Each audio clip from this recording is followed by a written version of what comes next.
Hi മക്കളെ, എടാ ഗാങ്ജറ്റിക് plain അല്ലെങ്കിൽ ഗംഗാ സമതലം ആ ചാപ്റ്ററിൽ ഏറ്റവും കൂടുതൽ എക്സാമിന് ചോദിച്ചിട്ടുള്ള ഒരു ഭാഗമാണ് മഗധയെ കുറിച്ചിട്ട് അല്ലേ. ഞാനിവിടെ ഇംഗ്ലീഷിലാണ് എഴുതിയിട്ടുള്ളത്, അപ്പോൾ മലയാള മീഡിയം കുട്ടികൾക്കും അത് തന്നെയാണ് പേര്, മഗധ എന്നുള്ളതാണ്. അപ്പം മഗധ മഹാജനപദാസിലുള്ളതാണ് മഗധ എന്ന് പറയുന്നത്. അപ്പോൾ ഈ മഹാജനപദാസിൽ മഗധ എന്തുകൊണ്ടാണ് ഇത്രത്തോളം വളരാനുള്ള കാരണം എന്ന് ചോദിച്ചിട്ട് ഒരു 4 മാർക്കിന് ചോദിക്കാറുണ്ട് മക്കളെ. എക്സാം 4 മുതൽ 5 മാർക്കോളം ചോദിക്കുന്ന ഒരു ഭാഗമാണ് മഗധന്റെ ഭാഗം. നോക്കാം, മഹാജനപദങ്ങളിൽ മഗധ കൂടുതൽ പവർഫുൾ ആവാനുള്ള കാരണങ്ങൾ, റീസൺസ് മക്കളെ എന്ത് ചെയ്യാനുണ്ട്, പഠിക്കാനുണ്ട്. അപ്പൊ മഗധകളിൽ എന്തുകൊണ്ടായിരിക്കും ഇങ്ങനെയൊക്കെ സെറ്റ് ആവുന്നത്, അല്ലെങ്കിൽ എന്തുകൊണ്ടാണ് ഇങ്ങനെ പവർ ആവാൻ കാരണമുള്ള കുറച്ച് ഭാഗങ്ങളാണ്.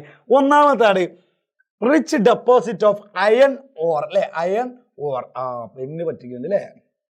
Okay, iron ore enabled the making of weapons and farming equipments. മക്കളെ എന്തായിരുന്നു, ഇരുമ്പയിരിന്റെ നിക്ഷേപം വൻതോതിൽ എന്ത് ചെയ്യുന്നുണ്ട്, ആയുധങ്ങളും കാർഷിക ഉപകരണങ്ങളും നിർമ്മിക്കാൻ സഹായിക്കുന്നുണ്ട്. മക്കളെ ഇരുമ്പുണ്ടെങ്കിലല്ലേ ആയുധങ്ങൾ ചെയ്യാൻ പറ്റുള്ളൂ.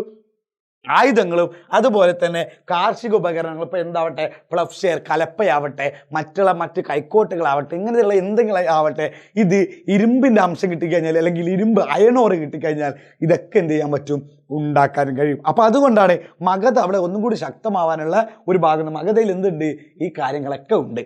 അതുപോലെ തന്നെ Ganga and her tributaries made Magadha A fertile land. മക്കളെ മഗധയിൽ എന്തുണ്ട്, നല്ല ഗംഗാ സമതലം ഉണ്ടായതുകൊണ്ട്, അതുപോലെ തന്നെ ഗംഗയും അവയുടെ പോഷക നദികളും ഉണ്ടായതുകൊണ്ട് തന്നെ അവിടെ എന്തുണ്ട്, ഏറ്റവും കൂടുതൽ വളക്കൂറുള്ള മണ്ണായിട്ടുള്ള ഫെർട്ടൈൽ സോയിൽ അല്ലെങ്കിൽ ഫെർട്ടൈൽ ലാൻഡാണ്, വളക്കൂറുള്ള മണ്ണാണ് ഫലഭൂഷ്ടമാക്കിയ എന്തിനെ, മഗധയെ നന്നായിട്ട് ഫലഭൂഷ്ടമാക്കി.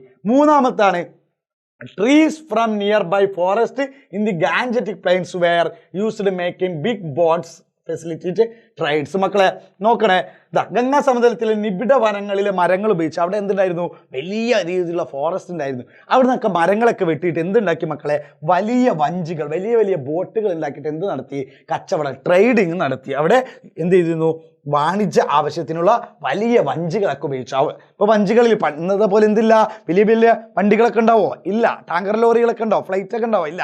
അപ്പോൾ അവർ വഞ്ചികളൊക്കെ ഉണ്ടാക്കിയിട്ട് അതിലാണ് സാധനങ്ങളൊക്കെ കൊണ്ടുപോയിട്ട് കച്ചവടമൊക്കെ ചെയ്തിരുന്നത്. അതുപോലെ തന്നെ made use elephant in battles. അവിടെ എന്തുണ്ടായിരുന്നു മക്കളെ, യുദ്ധത്തിൽ ആനകളെ ഉപയോഗിച്ചിരുന്നു. അപ്പോൾ അവിടെ എന്തുണ്ടായിരിക്കും, ആനകളും ഉണ്ടായിട്ടുണ്ടോ, യുദ്ധത്തിൽ അവർ ആനകളെ ഉപയോഗിച്ചിരുന്നു. അതുപോലെ തന്നെ progress in agriculture and commerce, water transportation, powerful kingship and highly efficient military.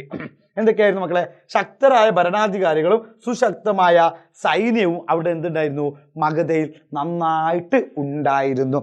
അതുപോലെ തന്നെ മറ്റൊരു പോയിന്റ് ആയിരുന്നു പ്രോഗ്രസ് ഇൻ അഗ്രികൾച്ചർ പറഞ്ഞില്ലേ, കാർഷിക വാണിജ്യ പുരോഗതി. അതുപോലെ തന്നെ മക്കളെ എന്തെന്ന് പറയാ, കൊമേഴ്സ്, വാട്ടർ ട്രാൻസ്പോർട്ടേഷൻ അല്ലേ, വാട്ടർ ട്രാൻസ്പോർട്ടേഷൻ ഉണ്ടായിരുന്നു. എന്ന് വെച്ചാൽ നദീജല ഗതാഗതവും അവിടെ ഉണ്ടായിരുന്നു. അപ്പം അതുകൊണ്ടൊക്കെയാണ് മഗധ ഇത്രയേറെ എന്താവാൻ കാരണം, അടിപൊളി പവർഫുൾ എവിടെ, മഹാജനപദാസിൽ. അപ്പം മക്കളെ ക്രിസ്മസ് എക്സാമിന് എന്തായാലും ഒരു ക്വസ്റ്റ്യൻ ഉണ്ടാവും, മഹാജനപദാസിൽ അല്ലെങ്കിൽ മഹാജനപദങ്ങളിൽ ഏറ്റവും ശക്തരായിട്ട് മഗധ മാറാനുള്ള കാരണങ്ങൾ നിങ്ങളോട് ചോദിക്കുമ്പോൾ ഇത്രയും പോയിന്റുകൾ മക്കൾ എന്ത് ചെയ്യണം, സിമ്പിളായിട്ട് എഴുതാൻ കഴിയണം. അങ്ങനെ സിമ്പിളായിട്ട് എഴുതി കഴിഞ്ഞാൽ കിട്ടുന്ന മാർക്ക് എത്രയാണ് മക്കളെ, 4 മാർക്കാണ്. വെറും 4 മിനിറ്റ് കൊണ്ടാണ് നമ്മൾ ഈ 4 മാർക്ക് സ്വന്തമാക്കിയത്. അപ്പോൾ വീണ്ടും കാണാം. ബൈ.